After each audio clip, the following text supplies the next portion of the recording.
পাওয়া যাইব।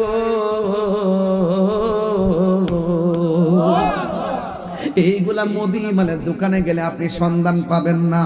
আল্লাহ বলছে বান্দারে তোমরা যদি না জানো, যিনি জানে তার কাছে যাও, তার কাছে যাইয়া তোমরা আমাকে তালাশ করো।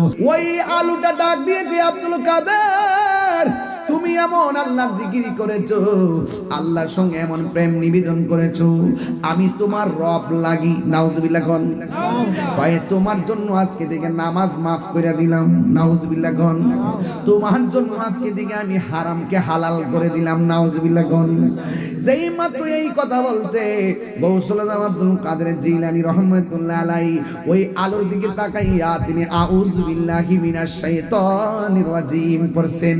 সাথে সাথে ওই আলোটা ধ্বংস হয়ে গেছে। হঠাৎ করে আবার আলোটা আইসা কয় আব্দুল কাদের আমি এমন ভাবে বহুত মানুষদেরকে বিভ্রান্ত করছি। আমি যখন বলছি হারামকে হালাল করলাম, হালালকে হারাম করলাম, অনেক মানুষ আমার ফাঁদে পড়ে গিয়ে জীবন ধ্বংস হয়ে গেছে। আমি যখন বলছি তোমার জন্য নামাজ মাফ করলাম, তুমি কিন্তু আমার ঠিকই চিন্না ফেলাইছো। এমন অনেক বান্দা আছে তাদেরকে আমি যখন বলছি তোমাদেরকে নামাজ মাফ কইরা দিলাম, তারা আমার কথা শুনে নামাজ বন্ধ কইরা দিছে। আমি এমন ভাবে শত শত মানুষকে ঈমান হারা কইরা মারছি। আজকে তুমি আমার দইরা ফেলাইছো, আজকে তোমার কিসে বাঁচাইছে জানোনি?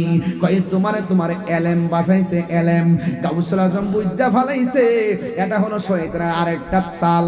কয় না না না রে ইবলিস, আমাকে আমার এলেম বাঁচাই নাই, আমাকে বাঁচাইছে আমার আল্লাহ। চিৎকার মেরে কন্যা সুবহানাল্লাহ।